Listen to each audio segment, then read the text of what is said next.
আলাইকুম, সকলকে আমন্ত্রণ আনন্দ টিভির রাতের সংবাদে। আপনাদের সঙ্গে আছি আমি ছোয়া খন্দকার। দেশে নৈরাজ্য সৃষ্টিকারী কাউকে ছাড় দেয়া হবে না বলে জানিয়েছেন স্বরাষ্ট্রমন্ত্রী আসাদুজ্জামান খান কামাল। শনিবার দুপুরে টাঙ্গাইল সার্কিট হাউসে সাংবাদিকদের প্রশ্নের এক উত্তরে মন্ত্রী কথা বলেন। মন্ত্রী আরও বলেন, প্রধানমন্ত্রী শেখ হাসিনার নেতৃত্বে পুলিশ বাহিনীতে আধুনিকায়নের কাজ চলছে। করোনা ভাইরাস সংক্রমণ রোধে পুলিশের কার্যক্রম প্রশংসনীয়। করোনা আক্রান্ত বা মৃতদের স্বজনরা রাস্তায় ফেলে গেলেও সে লাশ উদ্ধার করে দাফন করেছে পুলিশ। এ সময় উপস্থিত ছিলেন টাঙ্গাইল 2, 3, 4 এবং 5 আসনের সংসদ সদস্যগণ সহ জেলা আওয়ামী লীগের নেতৃবৃন্দ। যে কোনো জাতীয় দুর্যোগ যখনই আসে তখনই পুলিশ সামনে এসে দাঁড়ায়। এই দৃশ্যটা আপনারা দেখেছেন করোনার সময়, যখন নাকি ডেড বডি নিতে চেতন আত্মীয় স্বজনরা ফেলে রেখে যেত, তখন এই পুলিশ তারাই এসে দাফন কাফন করেছে। সনাতন ধর্মাবলম্বীদের সবচেয়ে বড় ধর্মীয় উৎসব শারদীয় দুর্গাপূজা। দুর্গাপূজা উৎসবের সবথেকে গুরুত্বপূর্ণ অংশ অষ্টমীর পুষ্পাঞ্জলি ও সন্ধি পুজোর আরতি। বরিশালে সকাল থেকে চণ্ডীপাঠ এবং চন্দনের সুবাস মুখরিত করতে থাকে মণ্ডপের প্রাঙ্গণগুলো। অষ্টমীর সন্ধিক্ষণে এই সময়েই দেবী চামুণ্ডা রূপে আবির্ভূত হন। বৃষ্টিস্নাত এই দিনে দেবী দুর্গার চরণে পুষ্পাঞ্জলি আরাধনা ও ধর্মীয় ভাব গাম্ভীর্যের মধ্য দিয়ে সারা দেশের মতো বগুড়াতেও উদযাপিত হলো মহা অষ্টমী। এবছর বৈশ্বিক মহামারী করোনা বিবেচনায় স্বাস্থ্যবিধি মেনেই চলছে বগুড়ায় শারদীয় দুর্গাপূজার সকল আয়োজন। বগুড়া থেকে বাঁধন কর্মকার কৃষ্ণের প্রতিবেদনে দেখুন বিস্তারিত।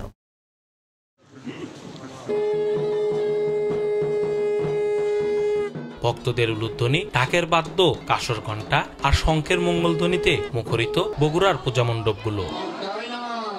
সকালে ধর্মীয় আচার ও বিধি মেনে অনুষ্ঠিত হয় মা দুর্গার অষ্টমীর পূজার্চনা। বেলপাতা ফুল দিয়ে অঞ্জলি দেওয়ার মধ্য দিয়ে মা দুর্গার কাছে ভক্তিভরে প্রার্থনা করেন সনাতন ধর্মাবলম্বী ভক্তরা।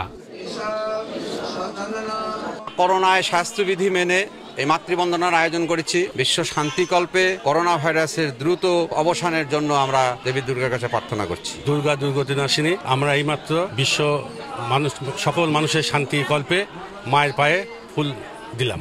দেবী দুর্গার আবির্ভাবে পৃথিবীতে শান্তি আসুক, মা সব অসুখ তুলে নিয়ে যাক, পৃথিবীতে রোগ বালাই সব দূর যাক, আমরা এটাই কামনা করি। করোনা দূর হয়ে দেশে শান্তি ফিরে আসুক, আমরা মায়ের কাছে অঞ্জলি দিয়ে এটাই প্রার্থনা করছি। মহাষ্টমীতে নারী শক্তির আবির্ভাব, তাই এই দিনে অনুষ্ঠিত হয় কুমারী পূজা। অষ্টমী তিথির শেষ 40 মিনিট থেকে নবমী তিথির প্রথম 40 মিনিটের সংযোগস্থলে করা হয় সন্ধি পূজা। সন্ধি পূজা কিছুক্ষণের মধ্যেই শুরু হবে। আমরা মায়ের আরাধনা করছি। পৃথিবী থেকে অশুভ শক্তির বিনাশে মা দুর্গা যেভাবে আবির্ভূত হয়েছেন, আমরাও যেন পারি সেই অশুভ শক্তিকে দমন করে শুভ শক্তি প্রতিষ্ঠা করতে। শারদীয় দুর্গাপূজাকে নির্বিঘ্ন করতে সর্বদা তৎপর আইন শৃঙ্খলা বাহিনী। আর সকল পূজা মণ্ডপগুলোতে স্বেচ্ছাসেবক নিয়োগের মাধ্যমে দর্শনার্থীদের স্বাস্থ্যবিধি মানতে করা হচ্ছে প্রচারণা। এবারের মন্দির কমিটি ও পূজা উদযাপন পরিষদের মাধ্যমে প্রতিটি মন্দিরে স্বেচ্ছাসেবক নিয়োগের ব্যবস্থা রাখা হয়েছে। প্রতিটি মন্দিরে আশা রাখছি স্বাস্থ্যবিধি মেনে দর্শনার্থীরা মা দুর্গার দর্শন করবেন। মহাষ্টমীতে পরিবার ও দেশের মঙ্গল কামনা করে প্রার্থনা করেন ভক্তরা। মহামারী করোনা ভাইরাস দূর হয়ে শান্তি ফিরে পাক মানব জাতি। দেবী দুর্গার কাছে এমনটাই প্রার্থনা ছিল সনাতন ধর্মাবলম্বীদের। বগুড়া থেকে বাঁধন কর্মকার কৃষ্ণ, আনন্দ টিভি। দেশে করোনা ভাইরাসে আক্রান্ত হয়ে মৃত্যু হলো আরও 19 জনের। এ নিয়ে মৃতের সংখ্যা বেড়ে দাঁড়ালো 5,780 জনে। এছাড়া গত 24 ঘন্টায় নতুন করে করোনা ভাইরাসে আক্রান্ত হলেন 1094 জন। শনিবার স্বাস্থ্য অধিদপ্তর থেকে পাঠানো এক সংবাদ বিজ্ঞপ্তিতে এ তথ্য জানানো হয়। মহামারী করোনা থেকে মুক্তি ও বিশ্ব শান্তির জন্য টঙ্গীর শ্রী শ্রী মহামায়া দুর্গা শরণমে অনুষ্ঠিত হলো মহা অষ্টমী পূজা। পুরোহিত অনিল ভৌমিকের সঞ্চালনায় সকাল 7টা থেকে শুরু হয়ে একটানা পূজা অর্চনা চলে বেলা 11টা পর্যন্ত। করোনাকালীন সময়ে দুর্গা পূজার স্বাস্থ্যবিধি ও সামাজিক দূরত্ব বজায় রেখে সকল ভক্তবৃন্দ এই পূজায় অংশগ্রহণ করেন। নড়াইলের একটি বেসরকারি কলেজের অবসরপ্রাপ্ত শিক্ষক অরুণ কুমার রায়কে নিজ বাড়িতে গলা কেটে হত্যা করল দুর্বৃত্তরা। শুক্রবার নড়াইল সদর থানার তুলারামপুর ইউনিয়নের বেনাহাটি গ্রামে ঘটনা ঘটে। এই ঘটনায় ঘটনাস্থল পরিদর্শন করেছেন পুলিশের ঊর্ধ্বতন কর্মকর্তারা। উপজেলা প্রশাসন ও জনস্বাস্থ্য প্রকৌশল অধিদপ্তরের উদ্যোগে পটুয়াখালীর বাউফলে পালিত হয় জাতীয় স্যানিটেশন ও বিশ্ব হাত ধোয়া দিবস। উপজেলা নির্বাহী অফিসার জাকির হোসেনের সভাপতিত্বে অনুষ্ঠানে প্রধান অতিথি ছিলেন জাতীয় সংসদের সাবেক চিফ হুইপ আসম ফিরোজ। উদ্ধার করা হলো পটুয়াখালীর রাঙ্গাবালির আগুনমুখা নদীতে স্পিডবোট ডুবে নিখোঁজ হওয়া 5 জনের মরদেহ। ঘটনার 2 দিন পর শনিবার সকালে ভাসমান অবস্থায় তাদের মরদেহ উদ্ধার করা হয়।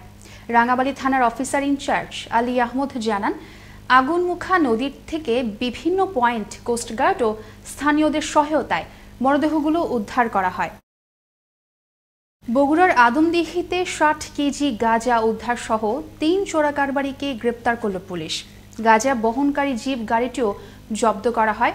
থানার অফিসার ইনচার্জ জালাল উদ্দিন বলেন, গোপন সংবাদের ভিত্তিতে বগুড়া নওগাঁ মহাসড়কের আদমদীঘি বাস স্ট্যান্ড এলাকায় অভিযান চালিয়ে তাদের আটক করা হয়। আটককৃতরা আন্তর্জাতিক মাদক কারবারির সাথে জড়িত বলেও জানান থানার অফিসার ইনচার্জ। মুক্তিযুদ্ধের 48 বছর পেরিয়ে গেলেও আজও কোনো স্মৃতি কেন্দ্র কিংবা স্মৃতিস্তম্ভ নির্মাণ হয়নি ময়মনসিংহের ভালুকার ভাওয়ালিয়া বাজু বাজারটিতে, যেখানে ইতিহাস রয়েছে আফসার বাহিনীর টানা 48 ঘন্টার সম্মুখ যুদ্ধের। এ নিয়ে স্থানীয় মুক্তিযোদ্ধাদের মনে যেমন রয়েছে হতাশা, তেমনি ঐতিহাসিক স্থানটি স্মৃতি সংরক্ষিত হোক নতুন প্রজন্মের, এমনটাই প্রত্যাশা। দেখুন ময়মনসিংহ বিশেষ প্রতিনিধি রফিকুল ইসলাম রফিকের প্রতিবেদন। 71 সালের 25 জুন খবর আসে গভরগাঁও থেকে পাক সেনাদের দল ভালুকায় ঘাঁটি করার উদ্দেশ্যে রওনা হয়েছে। সংবাদ পেয়ে sub sector commander major Afsar Uddin আহমেদের নেতৃত্বে বীর মুক্তিযোদ্ধারা ভালুকা গভরগাঁও সড়কের ভাওয়ালিয়া বাজু বাজারে অবস্থান নেয়। সকাল 8টায় পাক সেনাদের গতিরোধ করা হয়। বাজারটির তীর ঘেঁষে বয়ে চলা সুতিয়া শাখা নদীর দুপাশে দুবাহিনী অবস্থান নেয়।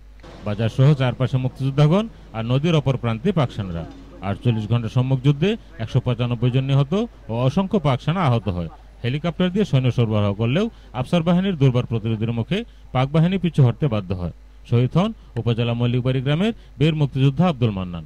দীর্ঘ বছর পেরিয়ে গেলেও ইতিহাসের গৌরবময় স্থানটিতে আজও স্মৃতি সংরক্ষণের কোনো উদ্যোগ গ্রহণ করা হয়নি। এতে বীর মুক্তিযোদ্ধারা যেমন মর্মাহত, তেমনি নতুন প্রজন্মের দাবি অচিরে স্থানটিতে নির্মাণ করা হোক স্মৃতিসৌধ ও স্মৃতি কমপ্লেক্স। এখানে বাংলাদেশের দীর্ঘ সময় ধরে মুক্তিযুদ্ধ হয়েছে, কিন্তু এখানে জানার মতো কোনো কিছুই নেই। এখানে বিভিন্ন স্থান থেকে দর্শনার্থী আসে, কিন্তু তারা এখানে কিছুই দেখতে পায় না। দাবি জানাচ্ছি যে এটি কি বাউলিয়া বাজুর দিবস হিসেবে ঘোষণা করা হোক, পাশাপাশি এখানে একটি স্মৃতিসৌধ নির্মাণ করা হোক। আমরা চাই এখানকার যে যুদ্ধের স্মৃতি এবং এই যে ঐতিহ্য, এই ঐতিহ্য নিয়ে এখানে একটা স্মৃতিসৌধ হোক এবং এটা সারা দেশের মানুষ এই ঐতিহ্য সম্পর্কে জানুক। স্থানটিতে বিভিন্ন সময় পর্যটকরা আসলেও কোনো স্থাপনা না থাকায় বোঝার উপায় নেই ইতিহাসের সবচেয়ে দীর্ঘ সম্মুখ রণাঙ্গন এই স্থানটি। তাই জীবিত অবস্থায় স্থানটির রক্ষণাবেক্ষণ দেখে যাওয়ার আকুতি জানালেন বীর মুক্তিযোদ্ধারা। যুদ্ধ করেছিলাম, দীর্ঘ সম্মুখ এবং স্থায়ী যুদ্ধ হয়েছিল 48 ঘন্টা। সেই যুদ্ধের স্থানটি আজও পর্যন্ত কোনো ঐতিহাসিক কোনো স্মৃতিসৌধ হয় নাই। এই জায়গাটা কোনো কিছুই করা হয় নাই, ঐতিহাসিক বাউলিয়া দিবস হিসাবে ঘোষণা করা হয়। এই আমার আবেদন সরকারের কাছে। এখানে মুক্তিযুদ্ধের একটা স্মৃতির জন্য যাই হোক একটা করা। আফসার বাহিনীর সবচেয়ে দীর্ঘ সময় যুদ্ধের খবর তৎকালীন সময়ে আন্তর্জাতিক গণমাধ্যমে বলা হয়েছে। অচিরেই এ বাজারটিতে একটি স্মৃতিসৌধ নির্মাণের প্রয়োজনীয় কার্যক্রম শুরু করা হবে, জানালেন স্থানীয় সংসদ সদস্য।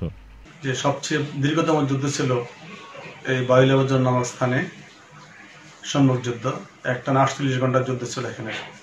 এই যুদ্ধে একজন বীর মুক্তিযোদ্ধা শহীদ হয়েছেন, শহীদ আব্দুল মান্নান, এবং 2 জন মুক্তিযোদ্ধা আহত হয়েছিলেন। আমি এমপি হওয়ার পরে শুধু এইটা না, আরো যেখানে যেখানে যুদ্ধ সংগঠিত হয়েছে সেই প্রত্যেকটি জায়গায় আমরা একটি করে স্মৃতিসৌধ নির্মাণের পরিকল্পনা নিয়েছি। ইতিমধ্যেই আমরা বাউলিয়া বাজার নামক স্থানে 34 লক্ষ টাকা পেয়ে এখানে একটি স্মৃতিসৌধের টেন্ডার হয়েছে। আমরা খুব অচিরেই সেটা আনুষ্ঠানিক ভিত্তিপ্রস্তর স্থাপন করব। মহান মুক্তিযুদ্ধের সেই উত্তাল দিনগুলো নতুন প্রজন্মের নিকট জাগ্রত করে রাখতে স্মৃতিস্থানগুলো সংরক্ষণ করা জরুরি বলে মনে করছেন স্থানীয়রা। এ বিষয়ে সরকার অবিলম্বে জরুরি পদক্ষেপ গ্রহণ করবেন, এমনটাই দাবি সবার। রফিকুল ইসলাম রফিক, আনন্দ টিভি, ভালুকা, ময়মনসিংহ।